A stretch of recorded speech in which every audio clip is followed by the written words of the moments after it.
Assalamualaikum warahmatullahi wabarakatuh.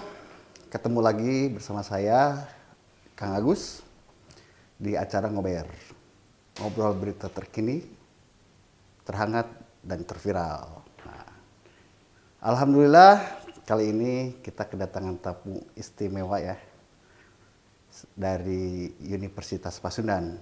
Pengamat ekonomi dari Universitas Pasundan, Bapak Acupiata Kartabi. Apa kabar Pak Acu? Sehat Pak Acu? Alhamdulillah Kang Agus, kabar baik. Mudah-mudahan Kang Agus juga sama rekan-rekan Pindai TV sehat selalu ya. Amin. Oke, pemirsa Pindai TV. Kali ini kita akan membahas tentang perekonomian. Karena informasi saat ini beredar bahwa Indonesia mengalami resesi. Nah, kita akan tarik tuh. Bagaimana pengaruh resesi ini terhadap dunia usaha, khususnya dunia usaha di Jawa Barat. Mungkin begitu ya, Pak Acu ya? Betul. Oke. Nah, langsung saja kita tanya ke Pak Acu ya. Sebetulnya apa sih yang setelah terjadi saat ini dikaitkan dengan COVID dan resesi ini, Pak? Ya, jadi sejak masifnya mulai Maret ya kita menerapkan PSBB ya. Artinya social distancing secara ketat, maka ekonomi kita itu otomatis ya sebagian besar terhenti ya. Karena mobilitas orang kan Kang Agus jadi terbatas ya, banyak perusahaan menghentikan operasi ya. Begitu juga dari sisi perdagangan, banyak orang berhenti untuk mengunjungi pusat perdagangan ya. Jadi pandemi Covid itu pertama memukul sisi supply produksi. Dan pada akhirnya juga karena banyak yang di PHK, banyak yang dirumahkan, ya kemudian juga memukul dari sisi permintaan, ya. Ditambah ya penurunan pendapatan nominal, kemudian tadi akibat PHK, ya. Ditambah juga ya memang orang takut untuk datang ke pusat-pusat perdagangan atau transaksi. Nah sejak saat itu ekonomi kita mengalami perlambatan, ya. Tentu perlambatan itu yang sebelumnya di triwulan 1 masih positif, ya. Kemudian triwulan kedua kita masuk ke zona negatif. Kalau kita lihat pertumbuhan ekonomi Indonesia di triwulan kedua itu minus 5,32%, ya minus 5,32%. Jawa Barat lebih parah lagi, minus 5,98%. Wow, ya. Luar biasa. Nah, di akhir triwulan kedua kita mulai berpikir apakah kita akan mengalami resesi atau tidak, gitu ya. Karena resesi itu secara definisi adalah apabila pertumbuhan ekonomi terkontraksi minus negatif selama 2 triwulan berturut-turut secara year on year. Artinya year on year itu dibandingkan antara triwulan 2 dengan triwulan 2 tahun 2019, triwulan 3 2020 sekarang kemarin dengan triwulan 3 2020. Nah, ternyata kita sudah dapat publikasi ya Kang Agus beberapa hari yang lalu ya, seminggu yang lalu dari BPS bahwa pertumbuhan ekonomi Indonesia kembali minus ya, meskipun minusnya sudah jauh lebih kecil ya. Minus 3,49% gitu, dan perekonomian Jawa Barat juga minus 4,08%. Artinya bahwa kita sudah mengalami resesi. Ya itu hanya sekedar pembuktian saja secara statistik. Karena kan itu bulan yang sudah berjalan atau triwulan yang sudah berjalan sebelumnya. Ya seperti apa resesi ya? Seperti yang kita rasakan saat inilah, begitu ya. Jadi saya kira pada satu sisi di triwulan ketiga ada yang sudah bergerak ekonominya, begitu ya. Ya usaha-usaha yang bisa terkoneksi dengan online itu masih bisa melakukan aktivitas ya. Terutama kaitannya dengan tuh komoditas-komoditas pokok lah. Kalau kita lihat transaksi melalui marketplace, melalui toko online dan sebagainya itu mengalami kenaikan ya di beberapa platform gitu ya. Nah, begitu juga pengiriman barang saya lihat dari Daop 2 Bandung misalnya itu sudah mulai meningkat juga cukup signifikan begitu ya. Tapi itu akibat transaksi-transaksi online gitu. Betul. Nah, yang offline ini yang persoalannya. Apa yang tidak bisa dilakukan secara offline? Misalkan konstruksi nggak bisa kan begitu ya. Kemudian juga real estate begitu ya. Kemudian juga ya jasa akomodasi atau hotel ya. Nah, gitu. Kemudian juga banyak sektor-sektor yang lain gitu. Oleh karena itu kalau kita lihat di triwulan kedua kemarin ya masih cukup banyak lah yang mengalami pertumbuhan negatif gitu ya. Meskipun di triwulan 3 kemarin bahwa sudah ada beberapa sektor yang sudah menjadi positif gitu ya. Artinya memang ada pergerakan ekonomi lah. Betul. Meskipun kita masih berhadapan dengan pandemi Covid yang sepertinya masih pada level yang tinggi gitu ya, dan berfluktuasi maksudnya. Nah itu yang menurut saya menjadi pekerjaan rumah kita, bahwa jangan sampai apa yang terjadi di triwulan ketiga kemarin itu kembali terulang. Ya menurut saya kita kehilangan momentum ya di triwulan ketiga itu, yang harusnya ekonomi sudah menurut saya bisa bergerak lebih cepat gitu ya, karena kan ada liburan beberapa kali, kemudian juga saya kira PSBB juga selain DKI itu juga sudah longgar di daerah yang lain kan gitu. DKI juga tinggal mikro.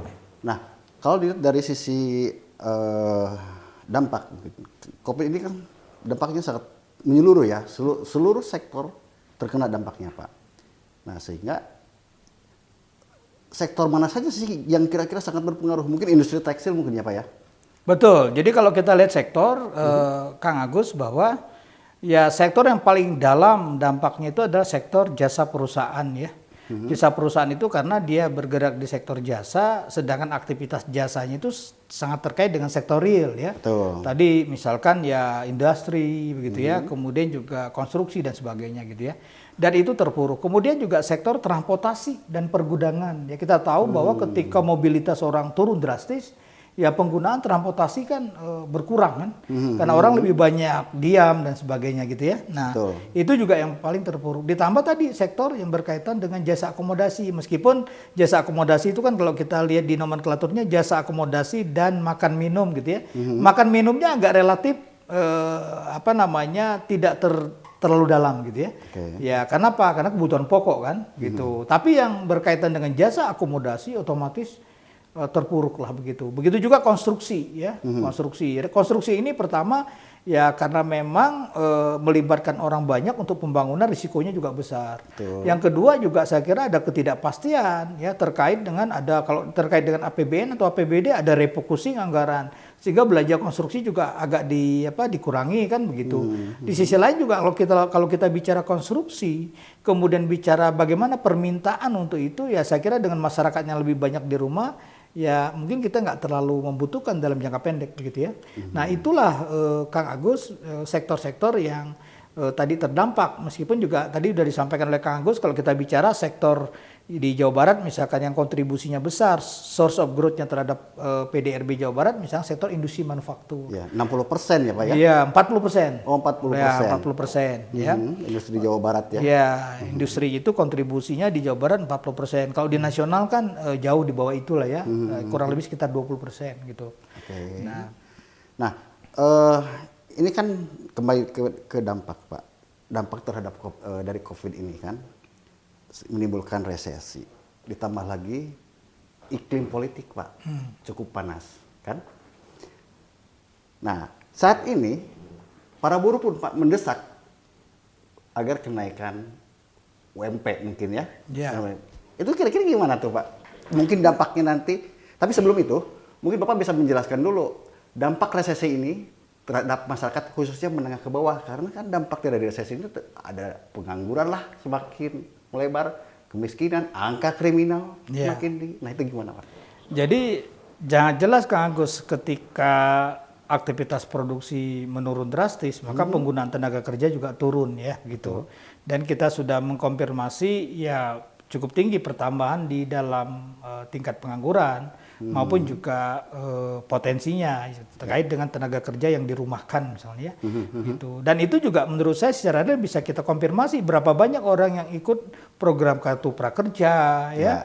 Kemudian juga bantuan usaha mikro kan begitu ya. Kemudian subsidi tenaga kerja yang pendapatannya di bawah 5 juta kan gitu, cukup banyak kan gitu.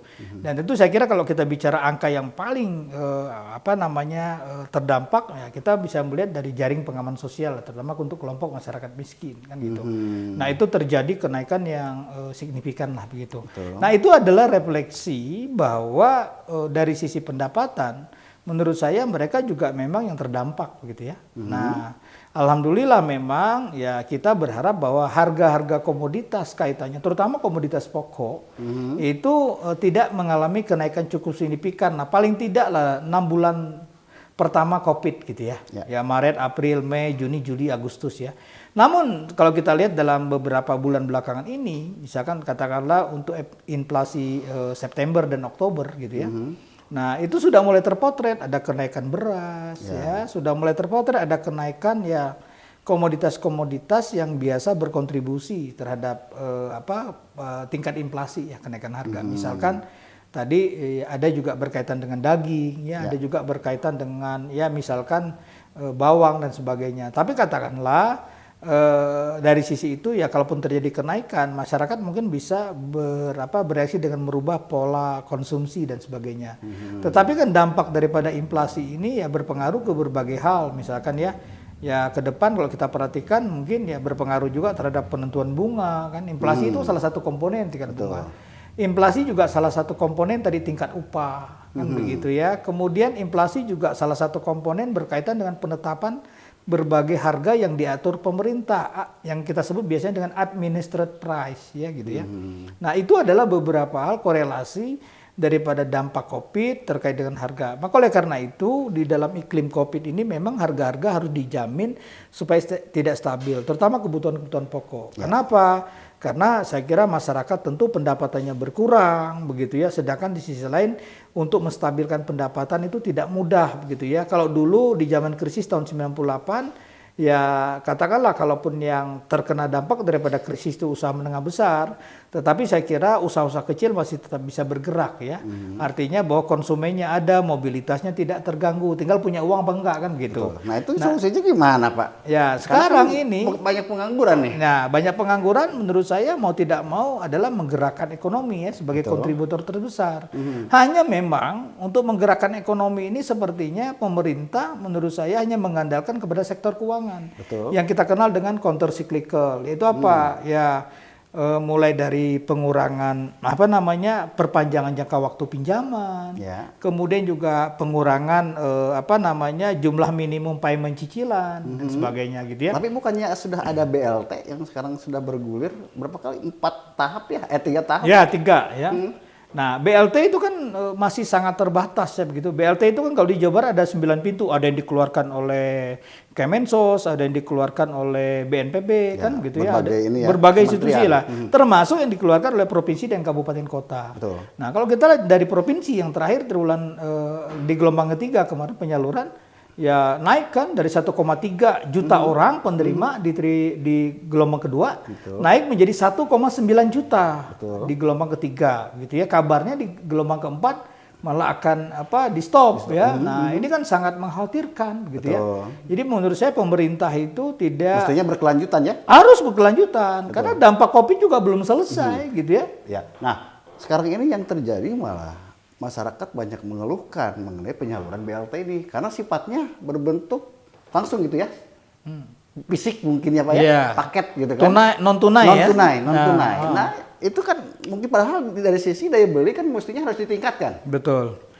Mungkin gimana? Saya berharapnya memang dari dulu bahwa bantuan itu lebih bagus ya tunai ya begitu ya. Selain efektif dan efisien, tinggal kita transfer semua masyarakat kita data yang miskin punya rekening di bank kita transfer gitu kan, cepat kan begitu. Dan uang itu yang kita berharap bahwa ya bisa mereka gunakan untuk berbagai hal ya. Mungkin asumsinya kalau yang betul-betul kebutuhan pokoknya terganggu akibat dampak Covid karena pekerjaannya berhenti dan sebagainya, ya mungkin itu bisa menopang konsumsi gitu ya. Tetapi mungkin ada yang kelompok masyarakat yang masih bisa beroperasi, ada pendapatan lain meskipun sangat kecil, dan itu mungkin bisa digunakan untuk sebagai bantuan terkait dengan mengembangkan usaha ya. Yang menurut saya uang 500.000 itu 600.000 harusnya punya dampak besar gitu ya. Nah, yang saya miris kan di Jawa Barat ini malah uang bantuan malah semakin kesini semakin kecil, apalagi ada non tunai ya begitu ya. Nah, non tunai ini kan pengirimannya ribet begitu ya. Kemudian kualitas barangnya juga kita pertanyakan ya, apakah betul-betul ya katakanlah layak begitu ya begitu. Karena apa? Saya kira juga kalau saya lihat dari barang dan sebagainya begitu, ya satu hal yang menurut saya masyarakat bisa membeli dengan harga yang terjangkau juga dengan kualitas barang yang lebih bagus harusnya ya. Ditambah ongkos pengiriman juga besar, Kang Agus, satu paket itu 30.000 ya biaya pengiriman. Ya kita kalikan aja 1,9 juta kan di atas 50 miliar untuk biaya pengiriman saja kan gitu. Padahal mubazir kalau misalkan lebih baik uang 50 miliar itu kita kasihkan dalam bentuk yang lain kan dari BLT gitu ya. Nah, saya juga tidak mengerti kenapa pemerintah Provinsi Jawa Barat itu seperti itu pertimbangannya ya. Padahal itu juga sebetulnya rawan penyimpangan juga. Oh, seperti tentu. Itu. Saya atau kira istilahnya ngalabati gitu bisa. Iya, kan? Bisa saja. Saya kira ya. Saya kira juga ada dugaan ke sana ya, begitu. Ada dugaan ke sana bahwa memang ya terlalu ngototnya Pemprov itu melakukan pengadaan barang jasa terkait dengan jaring pengaman sosial. Ya mungkin juga ada faktor-faktor yang seperti itu ya. Ya tentu saya kira nanti saya berharap lah aparat penegak hukum seperti KPK, Kejaksaan itu bisa segera ya menyelidiki lah ya. Ya kekhawatiran kita terkait adanya potensi-potensi penyelewengan terkait dengan BLT ya. Betul. Dan saya kira juga kita lihat misalkan di Kabupaten Bandung Barat juga beberapa hari ini ya Pak Bupati Bandung Barat juga diperiksa terkait dengan program terkait sosial kan begitu, jaring pengaman sosial dan sebagainya. Nah, itu yang saya sangat khawatirkan begitu. Kenapa? Karena harapan kita bahwa jaring pengaman sosial itu bisa menggerakkan ekonomi sekitar, Kang Gus. Ya. Jadi kalau orang miskin itu dapat uang, ya apalagi sekarang kan secara total berarti yang gelombang ketiga itu 350.000 ya kalau dirupiahkan ya. 100.000 tunai, 250.000 non tunai kan gitu. Sebelumnya 150.000 tunai dan 350.000 non tunai kan begitu. Tapi karena jumlahnya meningkat dari 1,3 menjadi 1,9 juta, maka katanya dikurangi. Itu alasan penyebabnya dikurangi nilai total daripada bantuan. Ya menurut saya sih sebenarnya bukan dikurangi nilai bantuannya, Pemprov yang menambah anggaran kan begitu. Mestinya menambah ya. Iya, kenapa? Karena kan ini saya kira kita bukan bicara persoalan bahwa ada dana atau tidak kan. Kalau kita lihat kan Pemprov juga realisasi anggarannya juga terbatas. Ini Pemprov Jabar ya? Pemprov Jabar, Pemprov Jabar. Ya. Realisasi belanjanya juga saya kira terkait bansos malah di triwulan ketiga itu saya lihat dari data BPS malah menurun kan. Saya sangat miris sekali ya. Jadi di mana posisi pemerintah Provinsi Jawa Barat itu yang katanya berada di hadapan masyarakat untuk berbahu bersama-sama untuk mengatasi dampak ekonomi daripada COVID begitu kan. Saya juga meragukan jadinya seperti itu kan gitu. Bahaya itu kalau Pak Acu meragukan seperti ini. Iya. Lanjut Pak Acu. Ya. Jadi saya berharap bahwa ya program ini terus dilanjutkan ya karena tidak mudah untuk memasukkan daripada katakanlah korban PHK dan dirumahkan itu untuk kembali beraktivitas. Itu tidak mudah ya. Meskipun saya kira juga ya program jaring pengaman sosial itu salah satunya adalah berkaitan dengan padat karya ya. Tapi kalau kita bicara padat karya terkait dengan misalkan infrastruktur atau konstruksi dan sebagainya, nah itu memang belum bergerak Kang Gus ya. Dan saya berharap di tahun 2021 ini ya pembangunan infrastruktur yang risikonya kecil terkait penyebaran Covid kan bisa kita lanjutkan. Jadi ambil contoh misalkan Cisumdawu segera dibereskan kan begitu ya. Kemudian Patimban segera dibereskan begitu ya. Bukan malah mendagangkan kawasan yang belum tentu ini rebana. Sekarang kan lagi ramai rebana gitu ya. Ya menurut saya kan banyak kawasan-kawasan lain juga yang perlu dikembangkan begitu ya. Misalkan saya kira juga infrastruktur terkait dengan jalan gitu, transportasi, ya itu juga perlu didorong. Dan jangan lupa menurut saya pola-pola itu melibatkan lebih banyak pengusaha lokal ya. Ya kalau saya lihat para pelaku usaha yang terlibat di dalam pembangunan di Patimban misalkan, ya itu sebagian besar bukan pengusaha Jawa Barat gitu ya. Nah ini juga saya kira mengkhawatirkan begitu. Karena apa? Saya berharap bahwa peran dari kontribusi para pelaku usaha Jawa Barat ya terkait dengan pemulihan dampak ekonomi COVID ini bisa sinergis dengan belanja pemerintah. Karena yang punya uang kan tinggal pemerintah Kang Gus. Ya tentu saya kira sektor swasta perlu secara bertahap lah ya. Memang ada sektor swasta yang katakanlah sangat minim terdampak daripada ekonomi dari pandemi COVID-19 ya. Misalkan seperti garment, saya dengar garment yang berbasis dengan ekspor itu permintaannya masih sangat tinggi ya. Gitu. Kemudian kalau kita lihat juga misalkan makanan-makanan olahan begitu ya. Kemudian saya lihat juga furniture dan sebagainya. Ada beberapa lapangan usaha atau katakanlah unit usaha yang masih bergerak lah di iklim pandemi COVID. Pak, mungkin kembali ke masalah penyaluran BLT lagi ya. Sebetulnya untuk alur penyaluran BLT itu dari mana? Apakah dari Dinsos kemana gitu, atau dari gubernur kemana gitu? Ya, kan setiap mengajukan itu adalah mereka mendaftar ya. di situs online itu yang punya Pemprov ya, gitu ya.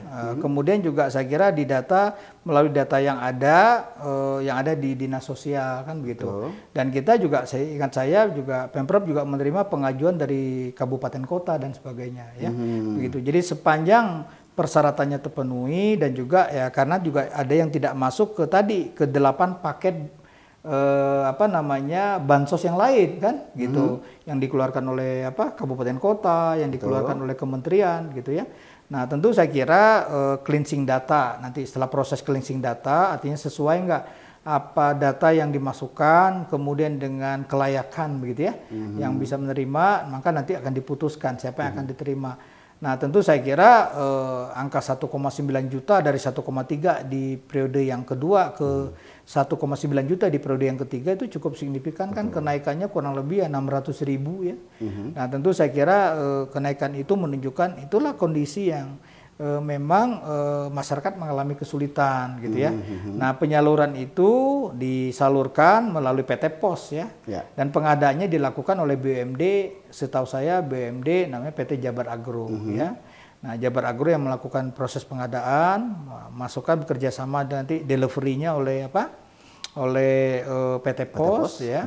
Dan kemudian disampaikan kepada data penerima yang tadi ya, yang sudah masuk melalui data situs yang dibuat Pemprov, saya lupa situsnya apa gitu ya. Dan tapi masyarakat bisa mendaftar ke situ, kemudian juga ke dinas sosial, termasuk pengajuan juga oleh kabupaten kota. Ya. Nah, tadi juga Pak Acu sempat bilang warning, ya Pak ya, terutama khususnya untuk hukum lah ya Pak ya. Nah, emang begitu rentankah terhadap penyaluran BLT ini gitu atau?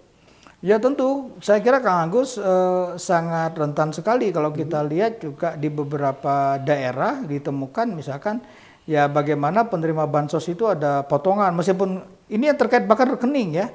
Jadi setelah menerima nanti ada potongan, didatangin oknum petugas dari desa dan sebagainya begitu ya.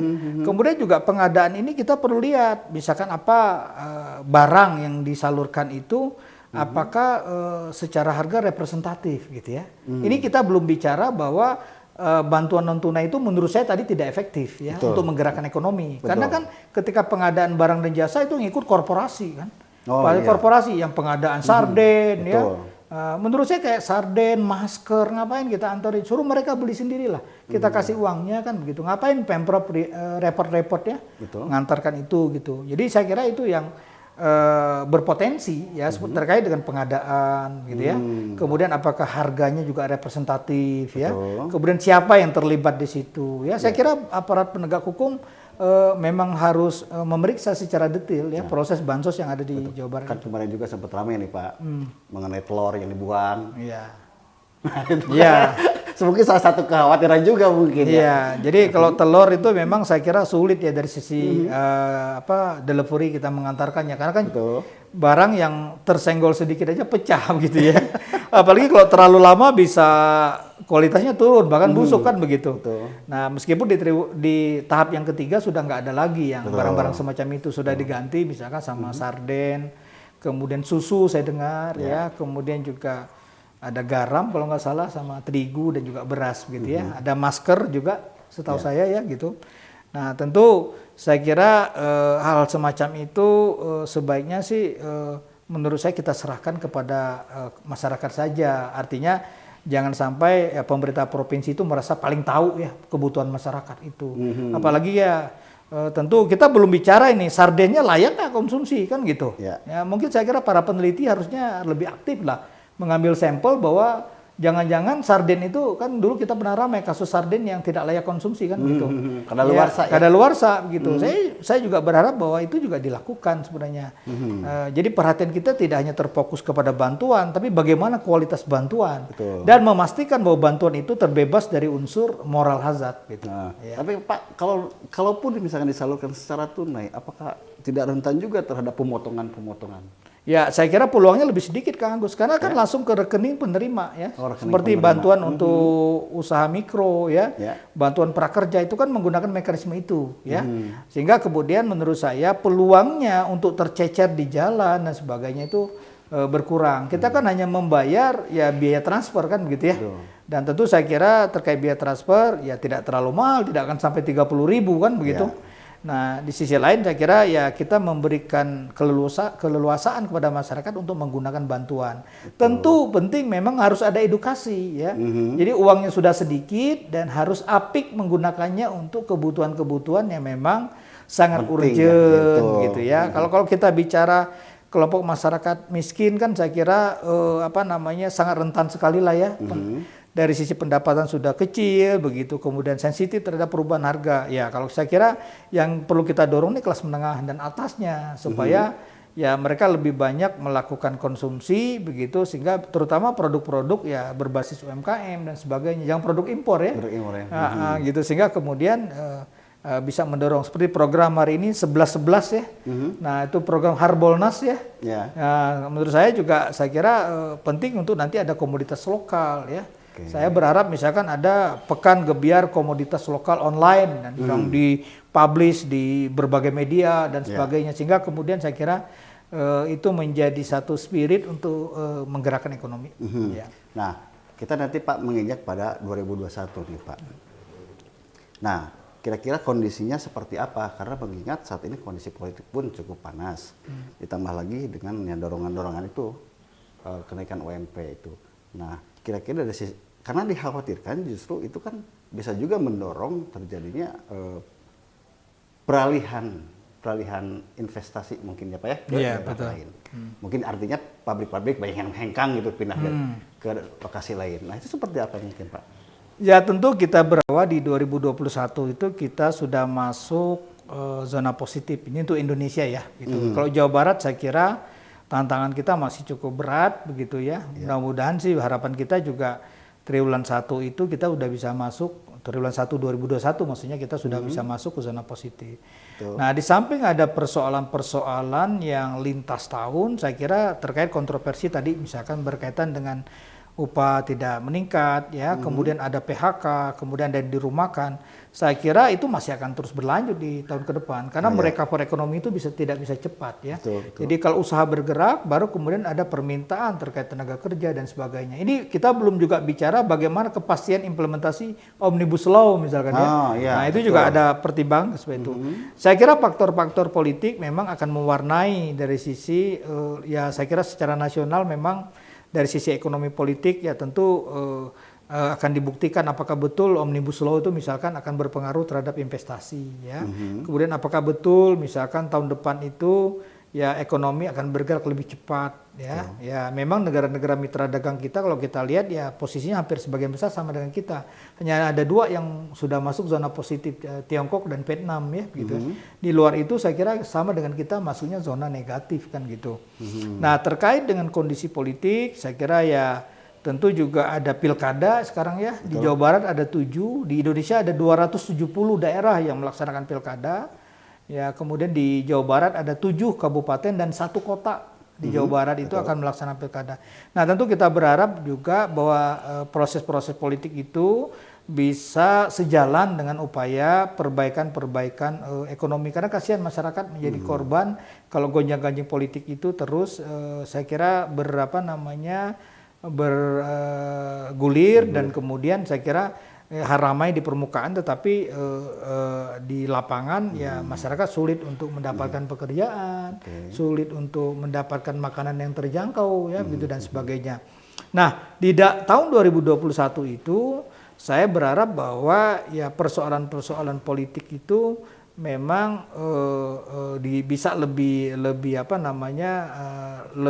menurun intensitasnya, Kang Agus ya gitu. Betul, Kenapa? Karena kita berharap bahwa ekonomi bisa bergerak ya. Ini soal perut ya. Betul. Saya tidak bisa membayangkan saya kira bagaimana kalau kondisi seperti ini terus berlanjut di tahun depan dan tentu saya kira banyak hal akan terganggu lah begitu ya. Betul, ya. Saya mengkhawatirkan misalkan bagaimana kalau tingkat kemiskinan masih terus terjadi ya, pengangguran juga masih meningkat begitu. Sedangkan di sisi lain yang namanya investasi yang diharapkan masuk ya tidak masuk. Kalau kita lihat dari data investasi triwulan ketiga ya secara year on year dibanding tahun lalu itu masih minus ya triwulan 3. ya memang ada kenaikan dari sisi secara kuarter ya di Jawa Barat ya, gitu. Tapi secara nasional memang sudah ada kenaikan. Saya kira secara year on year investasi nasional itu menurut data BKPM naik kurang lebih sekitar 6% seingat saya. Secara kuarter itu naik kurang lebih 1% lah ya, secara kuarter. Jadi ya harapan kita itu terus berlanjut. Dan tentu saya kira yang paling penting adalah bagaimana pergerakan ekonomi itu juga didukung oleh stabilitas politik ya. Ya tentu apa yang perlu menjadi introspeksi bahwa stabilitas politik itu sangat dipengaruhi oleh ya karakteristik kepemimpinannya gitu ya. Dan saya berharap bahwa tahun depan kita lebih banyak menampilkan realita-realita daripada PHP terus ya. PHP terus, dan itu saya kira PHP ini ya hanya bagus untuk disampaikan di medsos, tapi ketika keluar dari ruangan ya nggak terasa kan begitu ya. Gitu. Ada yang bilang misalkan seperti yang saya banyak kritisi misalkan ya bagaimana investasi meningkat ya.